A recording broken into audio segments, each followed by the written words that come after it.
Hello,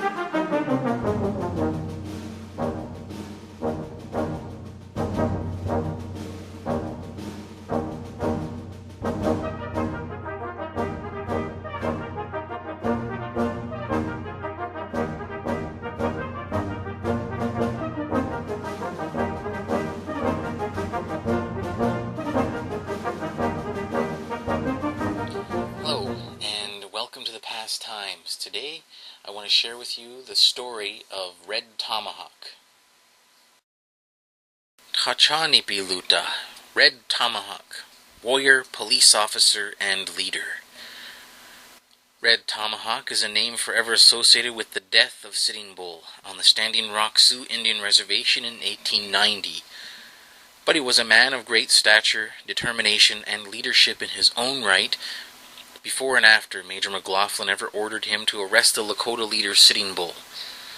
Red Tomahawk was born in 1849 somewhere in Montana Territory.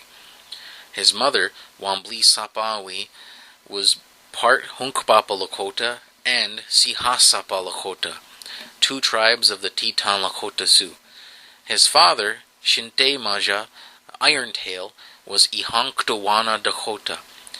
Red Tomahawk's name was also his paternal grandfather's name, given to him by Irontail as a mark of honor. As a young man, Red Tomahawk traveled throughout his people's land from Montana to Minnesota, where he hunted bison. In 1866, Red Tomahawk was part of the foray that harassed the soldiers at Fort Rice. That year, they took their entire beef herd. 2 years later, Red Tomahawk participated in the 10-day siege of Fort Rice, alongside Chief Gall of the Hunkpapa Lakota. In the years between the Sioux Uprising of Minnesota 1862 and following the discovery of gold in the Black Hills Expedition of 1874, Red Tomahawk fought bravely alongside his tribesmen in defending his people's lands from miners. In the summer of 1876, when General Custer and the 7th Cavalry were facing their fate at the Battle of the Little Bighorn, Red Tomahawk and many other Dakota people stayed behind at the Standing Rock Agency. The year following the battle, a Black Hills Treaty negotiation party came to Standing Rock. When the treaty was ratified, Red Tomahawk put aside his warrior days and became a friend of all citizens. Red Tomahawk maintained a semblance of his warrior status by becoming a member of the BIA Indian Police. He was hired as a sergeant and eventually worked himself up to first lieutenant during his 18 years of civil service. During his years of service, he became a very prominent leader recognized on and off the reservation. Red Tomahawk became an allotted member of the Standing Rock Sioux tribe. Allotted meaning he received an allotment of land on which to live. Later, an enrolled member of the federally recognized Standing Rock Sioux tribe. Enrolled meaning that he is officially a member of the tribe, recognized through treaty, and is guaranteed certain rights, such as health care, education, housing, and so on. Red Tomahawk became a member of the Standing Rock Sioux Tribe Council and strove for improvements for the welfare of his people. He always spoke Lakota and used very little English, but he also recognized the change of lifestyle was important to his people. Red Tomahawk met many dignitaries during his lifetime. In 1902, he met with President Roosevelt at Mandan, North Dakota. Later in 1924, he honored Romania's Queen Marie with the gift of an eagle feather war bonnet and a traditional Lakota name. 2 years later, Red Tomahawk met with the Marshal of France, Field Marshal Ferdinand Foch, and presented him with the gift of a war bonnet after smoking a pipe together. That same year, 1926, Red Tomahawk attended the 50th anniversary of Custer's last stand. After the anniversary, he came back to Bismarck and had a luncheon with U.S. Secretary of War Patrick Hurley and gifted Hurley with a war bonnet. In 1928, Red Tomahawk welcomed the U.S. Army Chief of Staff, Charles P. Summerall, in the Lakota language on behalf of Standing Rock. The following year, 1929, Red Tomahawk traveled to Washington, D.C. as Summerall's personal guest, where he was invited to attend a luncheon with President Herbert Hoover and Vice President Charles Curtis.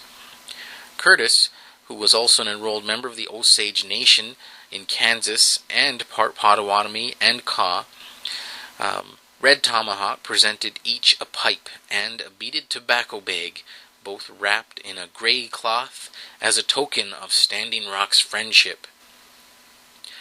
While Red Tomahawk was in the U.S. Capitol, he took a tour of the Arlington National Cemetery, where he placed his own personal war bonnet upon the grave of the unknown soldier.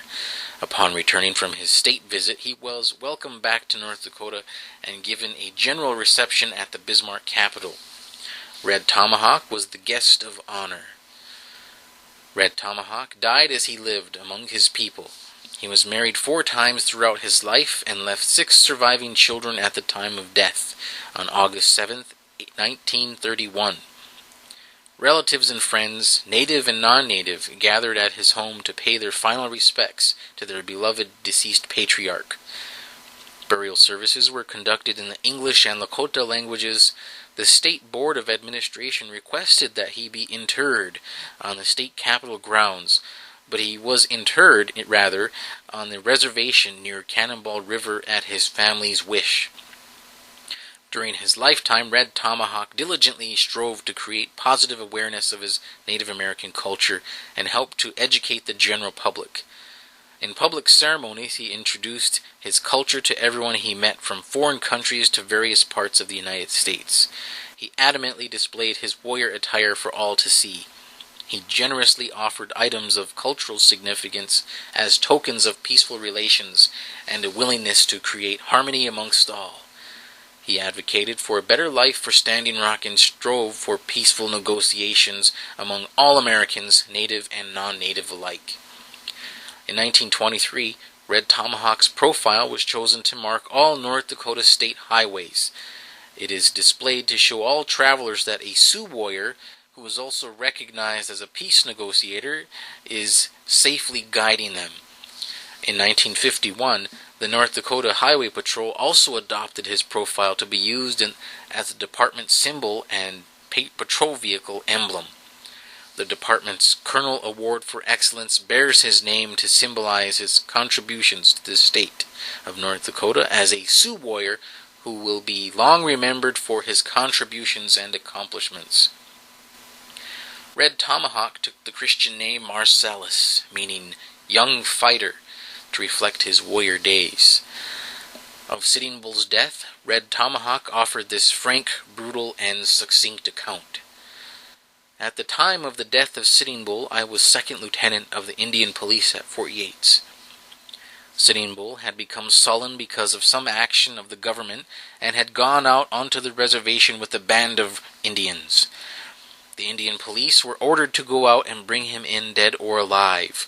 We found him with about 500 men out on the banks of the Grand River, about 30 miles from Fort Yates. The Indians in the party were holding a ghost dance, which the government had prohibited. The Indian Police went over to where the camp was and told them to stop the dance, but they did not do so.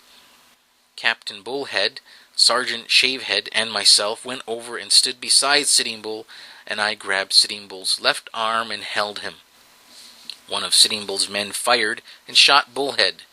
When I saw him sinking to the ground, I drew my revolver and shot Sitting Bull twice, once through the left side and once through the head.